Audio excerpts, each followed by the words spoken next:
Bonjour à tous, je suis Pierre Fortet, je suis le PDG et le fondateur de Pragma Industries et je fais cette vidéo pour les WeSeeders. C'est une vidéo où je vais vous présenter le Treki, ce groupe électrogène que nous exportons maintenant en Chine et au Japon. Et il y a d'autres zones dont je vous parlerai juste après, à la fin de la vidéo.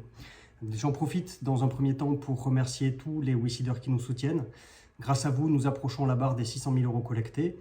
Et sur les dernières semaines, eh bien, nous espérons aller plus haut et atteindre notre objectif d'1 million d'euros en co-investissement. Il y a d'autres co-investisseurs à côté de WeSeed. Et voilà, donc première chose, c'est que je vous remercie beaucoup pour votre soutien. Je crois que la plupart d'entre vous, ceux qui investissent, croient en notre aventure et en notre histoire et dans nos projets. Voilà, donc sans plus attendre, je vous présente le Treki. Premier tour d'horizon. On est dimanche, je suis tout seul dans les locaux, donc j'en profite, c'est très calme. Là, dernièrement, vous avez les groupes électrogènes, les Treki qui sont déjà assemblés avant qu'ils soient mis en boîte. Donc tout ça, ça va être expédié au Japon et en Chine. Et vous avez de l'autre côté ici, vous avez les postes de montage des groupes électrogènes. Donc on a 2 postes de montage et 2 postes de test qualité. Plus notre poste de test fonctionnel qui est vraiment les derniers tests que l'on fait en fin de chaîne. C'est un poste qui est là-bas au fond, qu'on ne voit pas très bien, qui permet de tester toutes les fonctionnalités du produit avant qu'il soit emballé. Et comme ça, quand il est emballé, eh bien, on est certain qu'il marche bien. Voilà. Hop, alors je vais m'installer et je vais vous expliquer comment marche ce produit et à quoi il sert. Je vais essayer d'être court parce que j'ai tendance à être prolixe et à être vraiment trop long. Je vais faire un effort pour être plus court que d'habitude. Alors le produit, il est muni d'un sac de transport. J'ai un Treki dans ce sac et puis il y a aussi une valise de transport en fonction de ce que veulent les clients. Soit on a une valise de transport, soit une housse de type sac à dos. Et cette housse de type sac à dos, elle a été conçue spécialement pour le Treki. Elle est assez originale, vous allez voir. Donc elle s'ouvre en plusieurs parties. Et je vais commencer par l'avant. Voilà. Voilà. Quand on l'ouvre, on voit le produit, on voit le gobelet, on voit les accessoires en fait, puisque le produit est livré avec des câbles USB et puis le gobelet de remplissage d'eau pour mesurer la quantité d'eau à mettre dans le réacteur. Les petits tuyaux sont là. Donc on va commencer par sortir ces accessoires-là. Voilà, hop. Et l'originalité de ce sac à dos est la suivante. Si je continue à l'ouvrir,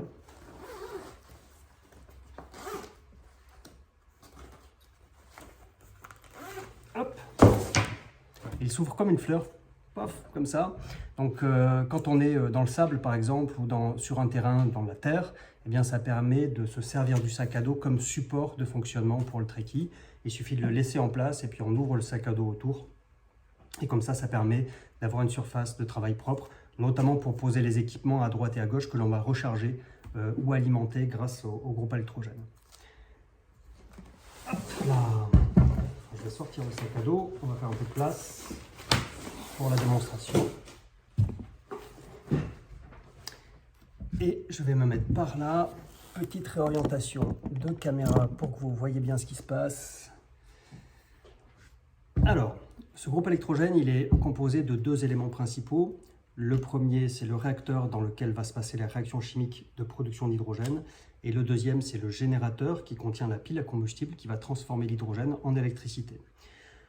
Face arrière, réacteur. Face avant, on retrouve les prises électriques.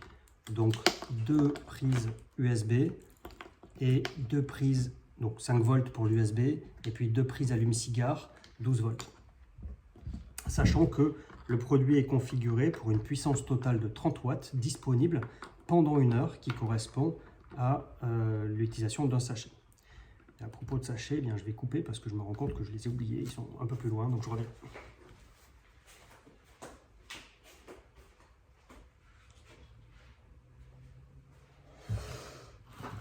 Me revoilà.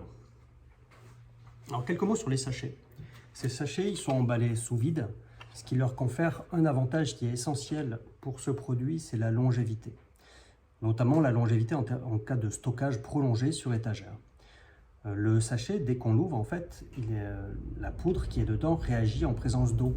Ce qui veut dire qu'une fois qu'il est ouvert, eh bien, finalement, le sachet va petit à petit réagir avec l'humidité ambiante.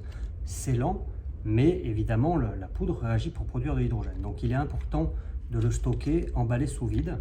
Et cet emballage sous vide conserve une durée de vie de 10 ans minimum sur étagère, sachant qu'au bout de 10 ans, on doit pouvoir ouvrir le sachet et il va produire autant d'hydrogène que s'il était neuf.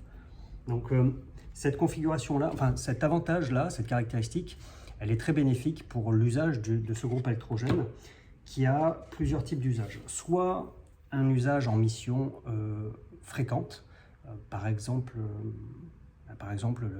les missions militaires ou bien les missions des ONG, de secours civil.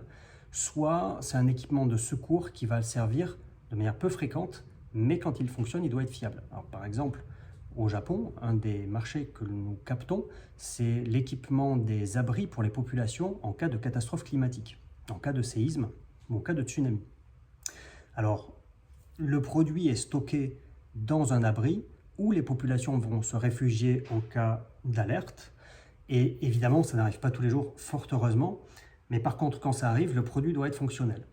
Et on a donc un équipement qui va être stocké pendant longtemps, parfois à des températures extrêmes. Hein, si je prends l'exemple de l'île d'Hokkaido, il fait vraiment très très froid l'hiver. Il peut faire moins 10, moins 15, moins 20.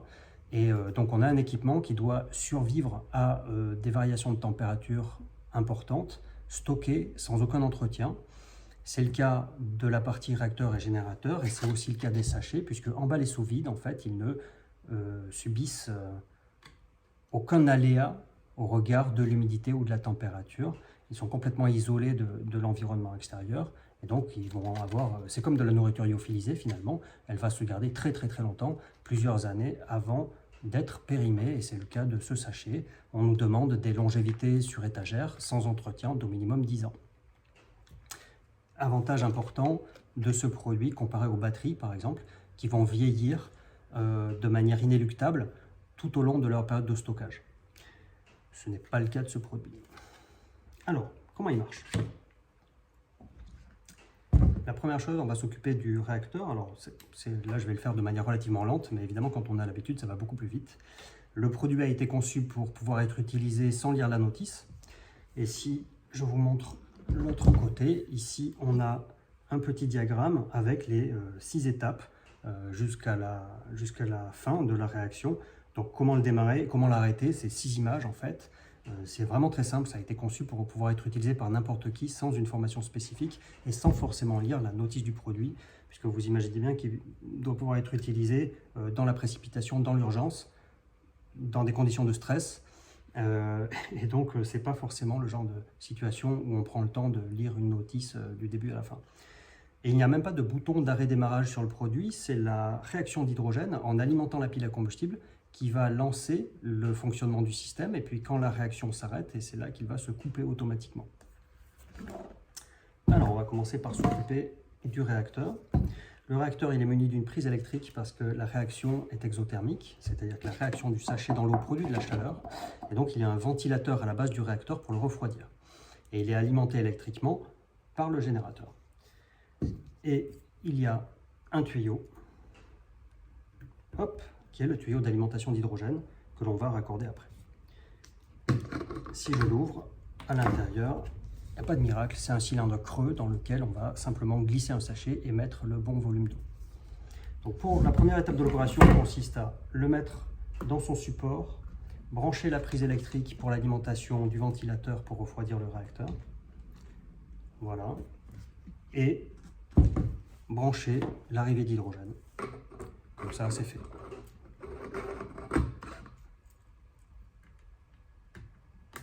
Voilà. C'est aussi simple que ça, le produit, une fois qu'on a raccordé l'hydrogène et l'alimentation électrique du réacteur, eh bien, il est prêt à fonctionner. Et pour le faire fonctionner, on va simplement ouvrir un sachet, le mettre dans le réacteur et puis mettre la bonne quantité d'eau. Donc j'en ai là. Le réacteur est livré avec un gobelet doseur, c'est assez simple, hein. Vous mettez de l'eau jusqu'à la marque et c'est le bon volume d'eau à mettre dans le réacteur. Et fort heureusement, il y a une marge d'erreur. Si vous en mettez un peu plus ou un peu moins, c'est pas très grave, ça fonctionne quand même très bien. Le sachet, il est conçu pour s'ouvrir sans outils, sans ciseaux. On le déchire à la main, c'est aussi simple que ça. Hop là. Et voilà à quoi ça ressemble. C'est comme un gros sachet de thé, mais un peu plus technique. Donc je mets le sachet dans le réacteur. Je vais mettre de l'eau. Je me suis contenté de prendre de l'eau du robinet, mais ça marche avec de l'eau de pluie, ça marche avec de l'eau stagnante, de l'eau croupie, si vous avez un lac, si vous avez un étang, si vous avez une flaque. Ça marche très bien. Si vous avez de l'eau de mer, ça marche aussi.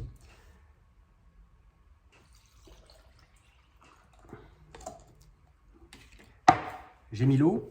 Le temps que l'eau pénètre dans le sachet, il va s'écouler 10-15 secondes. C'est le temps que j'ai pour refermer proprement le réacteur avant que la réaction démarre. Et voilà, on entend peut-être le petit pchit, c'est l'alimentation en hydrogène. Et là, hop, alors je vais rapprocher. On doit voir la lumière verte clignoter. Voilà.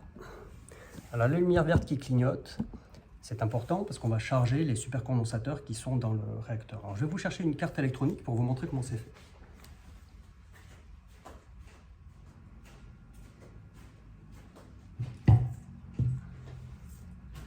À l'intérieur du boîtier, on va avoir une pile à combustible qui est comme ceci, donc qui est alimentée en air par le côté. Ici, on a des petites écopes qui sont des entrées d'air. On a de l'autre côté la sortie d'air.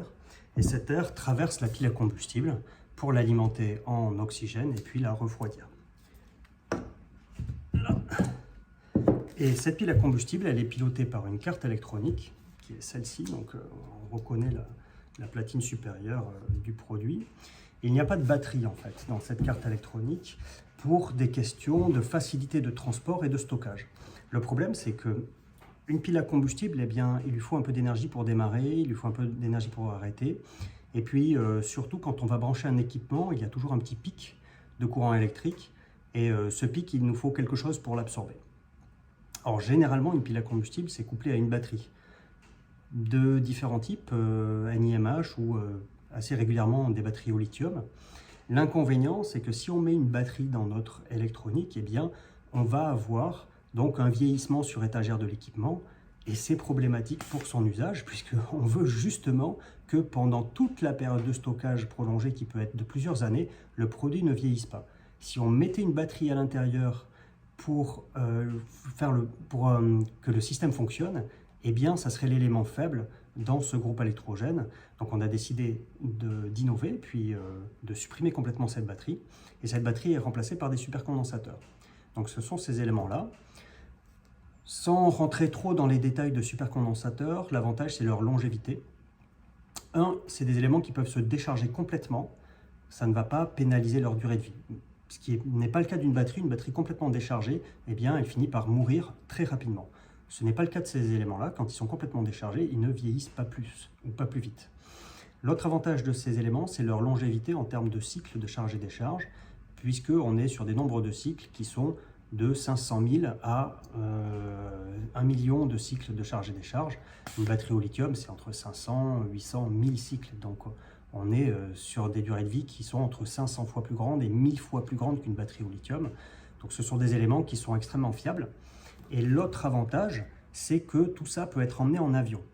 Il faut comprendre que quand on adresse ce produit à des forces spéciales ou bien à des ONG qui vont intervenir sur le terrain, eh bien la principale méthode de déploiement qu'ils ont, c'est en avion, d'être aéroporté sur le théâtre d'intervention. Eh bien les batteries lithium posent de gros problèmes de transport avion. C'est un vrai casse-tête logistique pour des problèmes de sécurité. Et les opérateurs sont fortement limités en quantité de batteries qu'ils peuvent emmener. Et le peu qu'ils peuvent emmener, bien, ça leur coûte extrêmement cher. Donc l'autre avantage, c'est que là, on a des éléments qui sont complètement sûrs à utiliser et en fonctionnement, et il n'y a pas de restriction de transport avion sur ces équipements, donc on peut en emmener autant qu'on veut. Du coup, on a un groupe électrogène qui est embarquable avion sans contrainte, et c'est un gros avantage opérationnel. Alors qu'est-ce qui se passe quand la petite LED verte clignotait au début? Eh bien, on commence par charger ces supercondensateurs. Et une fois qu'ils sont chargés, hop, on ouvre les sorties électriques et maintenant elles sont disponibles puisque la lumière est depuis un bon petit moment passée au vert. Est-ce que vous la voyez là? voilà, elle est verte, elle reste allumée verte, ça veut dire que mes sorties électriques sont disponibles. Donc la charge des supercondensateurs, en fonction de l'état de la pile à combustible, si elle n'a pas fonctionné pendant très longtemps, ou bien de l'état de charge des supercondensateurs, bien la chauffe, j'ai envie de dire, ou la phase de démarrage va durer entre 10 secondes et 30 secondes, 1 minute. C'est jamais très long, mais c'est nécessaire pour avoir ces éléments chargés quand on va ouvrir les sorties électriques. Et donc maintenant, elles sont ouvertes. On entend un petit pchit de temps en temps, je ne sais pas si on l'entend à la caméra. Ce petit pchit, c'est qu'on va purger un peu d'hydrogène qui s'accumule dans la pile à combustible pour libérer l'eau qui est contenue dans cet hydrogène. Il se trouve que la réaction de production d'hydrogène, comme ça, par cette méthode-là, elle alimente la pile avec un gaz qui est humide. Généralement, la plupart des systèmes fonctionnent avec de l'hydrogène sec. C'est beaucoup plus simple à gérer dans la pile à combustible. Là, ce n'est pas le cas, puisqu'on a un gaz qui est produit dans l'eau et qui va buller dans l'eau, et en plus, c'est chaud. L'hydrogène, il est complètement saturé en humidité quand il arrive dans la pile à combustible. Donc ça amène de l'eau, et cette eau, il faut l'éliminer, et on l'élimine notamment avec le petit pchit que vous entendez. C'est une petite purge qui se trouve dessous. De temps en temps, toutes les minutes, on va ouvrir pendant une demi-seconde. Ça permet de réguler la présence d'eau dans la pile à combustible. Il faut comprendre que la technicité de ce produit-là, c'est justement la grande difficulté en termes de développement, c'est justement sa simplicité d'usage. Pas de bouton d'arrêt-démarrage, pas de batterie pour le faire démarrer ou l'arrêter, puisque le système peut fonctionner avec, et donc notamment démarrer et s'arrêter avec des supercondensateurs complètement vides. Ça veut dire que la seule source d'énergie que l'on a, c'est l'hydrogène. Et ça, c'est des systèmes très très rares. Moi, en pratique, j'en connais pas d'autres sur le marché. Il y a toujours une batterie qui vient alimenter le système pour la phase de démarrage et pour la phase d'arrêt. Et là, c'est le premier système où vraiment ça démarre sans aucun autre apport d'énergie autre que l'hydrogène produit par la réaction. Et cette simplicité d'usage, eh bien, en fait, ça amène une grande technicité et de sérieuses difficultés de développement. Mais bon, on a réussi à faire fonctionner le système, à le rendre opérationnel avec de l'hydrogène humide, donc pas mal d'innovations dans ce produit qui paraît très simple à utiliser, mais en fait qui est très innovant. Alors, une fois qu'il a démarré, c'est vraiment très simple. Un sachet, c'est 1 heure d'utilisation. Et au bout d'1 heure, eh bien, la quantité d'hydrogène commence à diminuer et on a moins de puissance électrique disponible. Et dans les 90 minutes, ça s'arrête complètement. Le produit est garanti pour fournir 30 watts minimum pendant 1 heure. Donc c'est conçu pour être le plus simple possible. Quand vous voyez la puissance diminuer, il suffit de remplacer le sachet. On ouvre, on met un nouveau sachet et ça repart pour 1 heure. Un sachet 1 heure, l'équation elle est simple et elle est compréhensible de tous. Alors, petite démonstration, il y a deux... En fait, j'aurais bien chargé mon téléphone, mais il est en train de me filmer, donc ça va être un peu compliqué. Hop. Si je me branche sur l'USB, on voit les petites sorties 12 volts qui sont éclairées en bleu, là. Donc, toutes les prises sont disponibles simultanément. Hein. On peut brancher des équipements sur le 12 volts, sur les deux 12 volts et les deux USB en même temps. Et la puissance va se répartir entre les différents équipements branchés. Donc là, j'avais une petite lampe que je peux recharger pour l'exemple, pour la démonstration. Hop là. Voilà, ça charge. Et évidemment, si je l'allume, eh bien, l'avantage, c'est que pendant 1 heure, je vais avoir un éclairage. Et en plus, je vais charger la petite batterie qui est dans la lampe. Donc, je vais avoir plus d'1 heure comme ça d'autonomie. Puisque là, si je m'éclaire avec cette lampe tout en fonctionnement, qu'est-ce qui se passe? Le groupe électrogène, le Trekkie, recharge la batterie interne de la lampe et en plus l'alimente électriquement. Et donc, quand je vais débrancher après, eh bien, je vais avoir stocké de l'énergie dans la batterie interne et je vais avoir encore plus d'éclairage. Voilà, c'est un produit très très simple à montrer et à utiliser. Et c'est prévu pour que ça fonctionne bien et de manière fiable. 2-3 petits mots sur les perspectives commerciales.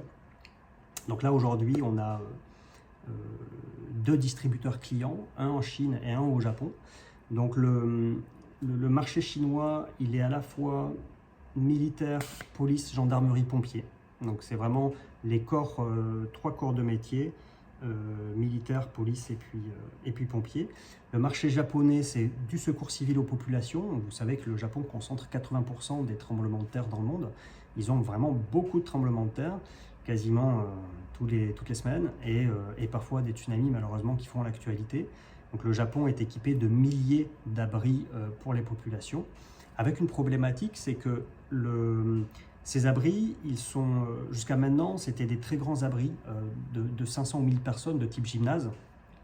Et avec le Covid, eh bien, le gouvernement japonais a changé sa stratégie et travaille maintenant sur des petits abris de 5 à 10 personnes. Alors évidemment, il en faut beaucoup plus. Et il y a une problématique, c'est que généralement, les abris sont équipés d'un groupe électrogène diesel. L'équipement classique que vous trouvez à Leroy Merlin ou à Castorama, sans vouloir faire de publicité. Mais c'est un équipement qui demande de l'entretien et qui demande à être formé pour être utilisé. Et l'entretien, il est très périodique pour ce type de groupe électrogène et s'assurer qu'à l'instant T, quand on en a besoin, il fonctionne. Donc ça va bien quand on est sur des abris un peu importants, mais dès qu'on est sur des tout petits abris de 5 à 10 personnes, eh bien c'est un problème parce qu'on ne peut pas multiplier ces groupes électrogènes qui demandent tous de l'entretien et tous une formation pour être utilisés. Ça devient très problématique en termes de logistique. Et quand on met des batteries dans ces abris, eh bien, comme je vous le disais, elles vieillissent sur étagère. Alors, au bout de 3-4 ans, on n'est pas certain qu'elles soient encore fonctionnelles quand quelqu'un vient s'abriter. Et donc, c'est exactement le marché visé par ce produit. Donc, on est dans la phase d'amorçage. Aujourd'hui, il y a des négociations en cours au Japon. Donc là, on en livre 300. Mais il y a des contrats en cours pour des quantités significatives de plusieurs milliers de pièces pour le Japon, mais aussi pour la Chine. Et donc ces derniers mois, on a installé un réseau de distribution pour ce produit. Donc on a des distributeurs maintenant au Canada, aux États-Unis, dans les Caraïbes, au Brésil, en Amérique centrale, à Djibouti, en Inde, en Nouvelle-Zélande. Et je crois que je n'en oublie pas. Et puis évidemment Chine et Japon. Donc le démarrage, ils ont tous été équipés avec un produit de démonstration, ils ont tous été formés à la promotion de l'équipement. Il y a des zones qui sont très intéressées aujourd'hui, notamment les zones où il y a des catastrophes climatiques, donc les Caraïbes pour les ouragans, mais également l'Inde. Et donc voilà, les perspectives commerciales sont très bonnes. Le démarrage est assez difficile parce que ces zones sont impactées par la crise sanitaire du Covid, malheureusement. Donc de temps en temps, on a des zones dans lesquelles on est présent commercialement et qui sont verrouillées, qui sont en lockdown, donc les gens sont confinés chez eux. Donc ces premiers mois de commercialisation sont un peu compliqués par le Covid, mais les perspectives sont très bonnes. Voilà, et on a un bon produit qui marche très bien en l'occurrence. Et c'est alors, juste un dernier mot. Ce qui est intéressant, c'est que c'est un produit qui est donc livré avec son écosystème. Et cet écosystème, c'est les recharges.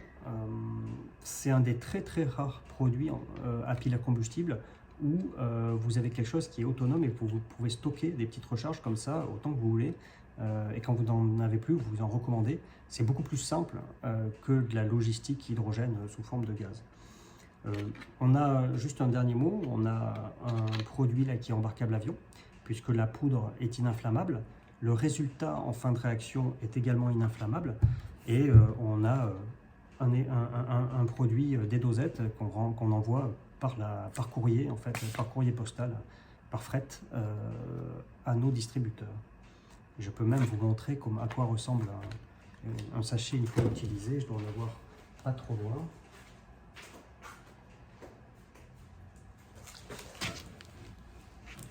Alors voilà les sachets une fois qu'ils ont été utilisés. Donc vous voyez qu'ils ne font pas du tout le même volume que le sachet initial parce que le matériau s'est hydraté. Qu'est-ce qui se passe dans la réaction du groupe électrogène, dans le réacteur? Eh bien, au contact de l'eau, la poudre va capter les atomes d'oxygène et libérer les atomes d'hydrogène présents dans la molécule d'eau. Donc le matériau qui est dans le sachet va littéralement s'oxyder. S'oxyder, c'est-à-dire absorber l'oxygène. Donc